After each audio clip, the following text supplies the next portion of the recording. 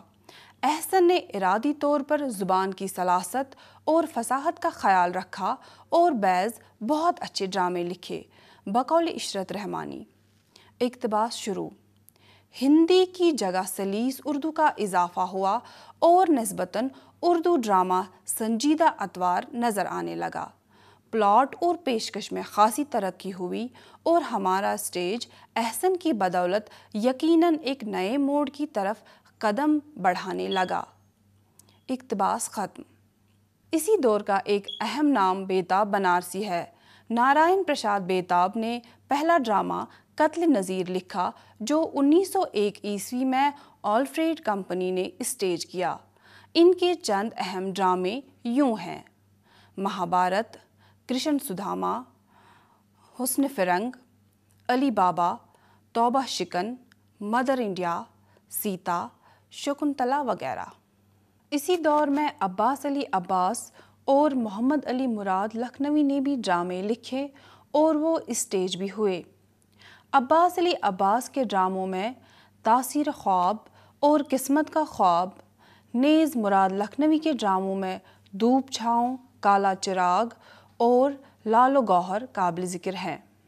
آغا حشر کاشمیری اس دور کے سب سے اہم، ہنگامی اور قابل قدر ڈرامہ نگار ہیں، جنہوں نے پہلا ڈرامہ آفتاب محبت 1897 میں لکھا اور پھر اس میدان میں ایسے کارہائے نمایاں انجام دیے جن سے وہ اپنے قدماء اور اپنے ہم عصروں سے کہیں آگے نکل گئے اور ایک طرح سے اردو تھیٹر کو نئی زندگی بخشی۔ حشر کے تمام ڈراموں کو سمجھنا اور ان کی جملہ خدمات کا احاطہ کرنا ایک تفصیل طلب کام ہے، کیونکہ وہ تقریباً 23 سال تک ڈرامے کی دنیا سے وابستہ رہے، تبزار ڈرامے لکھے، ترجمے کیے اور ہندی میں بھی ڈرامے لکھے اور ہر طرح کے ڈراموں میں عوام کی پسندیدگی، فنی نزاکت اور اسٹیج کے لوازمات کا بھرپور خیال رکھا۔ آغا حشر نے اسیر حرص، مار آستین، مرید شک جیسے ڈراموں سے اپنا سفر شروع کیا، لیکن یہ ڈرامے زیادہ تر اسی انداز کے ہیں جیسا کہ اس وقت ماحول بنا ہوا تھا۔ لیکن حشر نے جلد ہی اس حصار سے اپنے آپ کو نکال لیا اور آگے بڑھ کر سفید خون، صید ہوس، شہید ناز جیسے ڈرامے لکھے۔ ان ڈراموں کے بارے میں کہا جاتا ہے کہ ان کے پلاٹ شیکسپیئر سے لیے گئے ہیں، لیکن حشر نے ان کے انجام بدل دیے، مزاج بدل دیا، اور یہ سب کرنے میں انہوں نے اتنی ذہانت برتی کہ ناظرین کو تبازار ڈراموں کا لطف آ گیا۔ آخر میں انہوں نے یہودی کی لڑکی، خواب ہستی، رستم و سہراب، آنکھ کا نشہ جیسے ڈرامے لکھے۔ ان ڈراموں میں ان کا فن، سلیقہ اور تجارتی نقطہ نظر عروج پر ہے۔ ان سب میں ان کے عہد کی زندگی کے مسائل آسان اردو اور دلچسپ زبان میں پیش کیے گئے، جن میں فارسی کم، ہندوستانی زیادہ ہے، جن کی وجہ سے ڈرامہ روایتی تصور سے ہٹ کر سماجی شعور سے وابستہ ہو گیا۔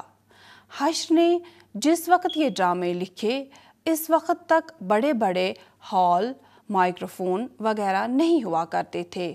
عموماً یہ ڈرامے منڈیوں یا پنڈال میں ہوا کرتے تھے، ہزاروں کا مجمع جمع ہوتا، اس لیے کرداروں کو مکالمے بلند آواز سے بولنے پڑتے، اس لیے ویسے ہی مکالمے لکھے جاتے جن میں بلند آہنگی اور گنگرج ہو۔ رفتہ رفتہ حشر کے ڈراموں کا یہ مزاج بن گیا جو لوگوں کو بھی پسند آیا۔ پروفیسر محمد حسن اس سلسلے میں لکھتے ہیں: اقتباس شروع۔ کمرشل اسٹیج کی سب سے بڑی دریافت آغا حشر کشمیری تھے، جن کے ڈرامے مدت تک ہلچل مچاتے رہے۔ حشر کا آرٹ ادبی اعتبار سے بیتاب اور دلی گیٹ کے ڈراموں کا تکملہ تھا۔ آغا حشر نے اردو اسٹیج ڈراموں کو ادبیت دی، وہ غنگرج بخشی جس نے تھیٹرکل تکنیک کا آغاز کر دیا جو حشر اسٹائل کہلاتا ہے۔ اقتباس ختم۔ اس انداز نے اردو ڈرامے کو وہ عوامی مقبولیت عطا کی کہ جس شہر میں آغا حشر کی منڈلی پہنچ جاتی، ایک دھوم مچ جاتی۔ ان کی کامیابی کو دیکھ کر ان کی تقلید میں نہ جانے کتنی منڈلیاں اور نوٹنکیاں اسی طرز پہ ڈرامے کھیلنے کی کوشش کرتے۔ آغا حشر نے عوامی زندگی اور ڈرامے کے نرم و نازک فن میں اتنی قربت اور لچک پیدا کر دی کہ ان دونوں کے درمیان فاصلے کم سے کم ہوتے گئے۔ ان سب غیر معمولی جذبات کی وجہ سے ہی اردو ڈرامے کی تاریخ میں آغا حشر ایک سنگ میل کی حیثیت سے یاد کیے جاتے ہیں۔ اردو میں ادبی ڈراموں کی روایت۔ اردو میں ادبی ڈراموں کی روایت اس وقت شروع ہوئی جب محمد حسین آزاد نے ایک تمثیل نما ڈرامہ اکبر لکھا۔ اس کے بعد 1888 میں انہوں نے جہانگیر اور نور جہاں کے واقعات پر ایک ڈرامہ لکھنا شروع کیا، لیکن دماغی توازن بگڑ جانے کی وجہ سے وہ ادھورا رہ گیا۔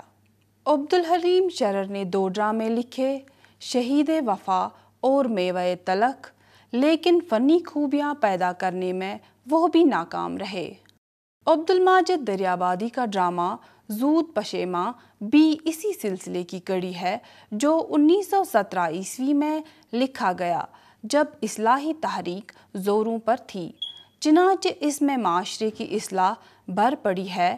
پریم چند کا ڈرامہ کربلا ایک تاریخی ڈرامہ ہے جو طویل مکالموں اور خود کلامی کے اسلوب سے پر ہے اور تاریخ کی خشکی ڈرامہ کی دلچسپی کو کم کرتی ہے۔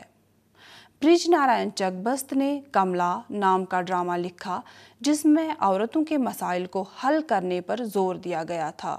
آزاد، شرر، رسوا، پریم چند، عبدالماجد دریابادی، چک-بست وغیرہ کے ذریعے ایک طرح سے اردو میں ادبی ڈراموں کا سلسلہ شروع ہوا اور بعد میں پھیلا۔ ایسا نہ تھا کہ یہ تمام لوگ ڈرامے کے فن سے واقف نہ تھے یا ان کے اندر صلاحیت نہ تھی۔ ابتدا میں انہوں نے اس صنف کو لائق توجہ نہ سمجھا، بعد میں ضرورت کے تحت متوجہ ہوئے تو ضرورت اور مقصد اس قدر حاوی ہوئے کہ ڈرامے کا وہ فن جو اسٹیج کی طرف لے جاتا ہے، اس کا سرا ان لوگوں کے ہاتھوں سے چھوٹ گیا۔ ادبی ڈراموں کی روایت میں ایک اہم ترین موڑ امتیاز علی تاج کا ڈرامہ انارکلی ہے، جو 1922 میں لکھا گیا اور 1932 میں پہلی بار شائع ہوا۔ اس ڈرامے نے بقول پروفیسر محمد حسن ڈرامے کی دنیا میں امتیاز حاصل کیا اور ایک نئے دور کا آغاز ہوا۔ انارکلی ایک تاریخی ڈرامہ ہے جس کی تاریخی فضا، کرداروں کی گنگرج، مکالموں کی لطافت، پوری فضا کی چمک دمک، غرض کے ہر پہلو کو ادبی حلقے میں بے حد پسند کیا گیا۔ اس ڈرامے میں نیکی و بدی کا ایسا تصادم تھا جو روایتی ہرگز نہیں ہے۔ انسانی کردار کی پیچیدگیاں و اعلیٰ قدریں، محبت کی عظمت، غرض کی اس ڈرامے میں سب کچھ ملتا ہے۔ بس نہیں ملتا ہے تو اس بات کا خیال جو ڈرامے کو اسٹیج تک پہنچانے کے لیے کیا جاتا ہے۔ چنانچہ انارکلی اپنی غیر معمولی شہرت عظمت کے باوجود اسٹیج نہیں کیا جا سکا۔ 20ویں صدی کی تیسری اور چوتھی دہائی تک پہنچتے پہنچتے ڈرامہ اپنے تکنیکی وسائل اور اسٹیج کے لوازمات میں دن دگنی رات چگنی ترقی کرنے لگا۔ پہلے خاموش، پھر اس کے بعد بولتی ہوئی فلموں کا چلن شروع ہوا۔ اس کے بعد ریڈیو عام ہوا جس نے ریڈیائی ڈرامے کو جنم دیا۔ ساتھ ہی مختلف تعلیمی اداروں میں اسٹیج مقبول ہونے لگا۔ کمپنیوں اور کلبوں نے یکبابی ڈراموں کو اسٹیج کرنا شروع کیا تو پھر نیشنل اسکول آف ڈرامہ قائم ہوا۔ اس دور تک پہنچتے پہنچتے اردو ڈرامے نے بھی اتار چڑھاؤ دیکھے۔ ترقی پسند تحریک کا آغاز ہوا اور ساتھ ہی اپٹا یعنی انڈین پیپلز تھیٹریکل ایسوسی ایشن کی شکل میں عوامی تھیٹر کا قیام عمل میں آیا، جس نے ڈرامے کی دنیا میں ایسے ایک نیا اور جیتا جاگتا رخ دیا اور ڈرامہ ادبی تجارتی رخ الگ ہو کر سماجی شعور میں ڈوب کر ایک نئے رنگ و آہنگ اور تیور میں نظر آنے لگا۔ خواجہ احمد عباس کا ڈرامہ زبیدہ، ایٹم بم اور اناناس، کرشن چندر کا سرائے سے باہر، کتاب کا کفن، نیل کنٹھ، بیدی کا سات کھیل، نقل و مکانی، خواجہ سرا، عصمت چغتائی کا دانی بانکے، سانپ، سردار جعفری کا یہ کس کا خون، منٹو کا اس منجدار میں، ساتھ ہی بیگم قدسیہ زیدی کے ڈرامے اور پرتھوی تھیٹر کے تجربات نے اردو ڈرامے کو نئے موضوعات اور نئے لوازمات سے مالا مال کر کے اسے آج کے مطالبات سے جوڑ دیا، اور اب اردو ڈرامہ بڑی حد تک نہ صحیح لیکن کسی حد تک بہرحال بڑے بڑے ڈراموں سے آنکھیں ملانے لگا۔ اسی دور میں کچھ ادیبوں اور شاعروں سے متعلق بھی ڈرامے لکھے گئے۔ غالب صدی کے موقع پر سید محمد مہدی نے غالب کون ہے لکھا، اعجاز حسین نے آتش، مجاز، انشا اور اکبر الہ آبادی پر ڈرامے لکھے، محمد حسن نے غالب پر ڈرامے لکھے، حبیب تنویر نے آگرہ بازار اور رفعت سروش نے بھی غالب کے نام سے ڈرامہ لکھا۔ محمد حسن نے اس صنف کی طرف خصوصی توجہ دی، پیسہ اور پرچھائیں اور ضحاک جیسے اچھے ڈرامے لکھے۔ حبیب تنویر، ابراہیم یوسف، ساگر سرحدی، شمیم حنفی، زاہد زیدی، ظہیر انور وغیرہ نے قابل قدر ڈرامے لکھ کر اس صنف کو آگے بڑھانے میں اہم رول ادا کیا۔ عزیز طلباء و طالبات، مجھے امید ہے کہ اس لیکچر کی بدولت آپ نے اردو ڈرامے کے ارتقائی مراحل سے کافی آگہی حاصل کی ہوگی۔ آئندہ پھر کسی اور موضوع کو لے کر آپ کے سامنے حاضر ہوں گے۔ جب تک کے لیے خدا حافظ و ناصر۔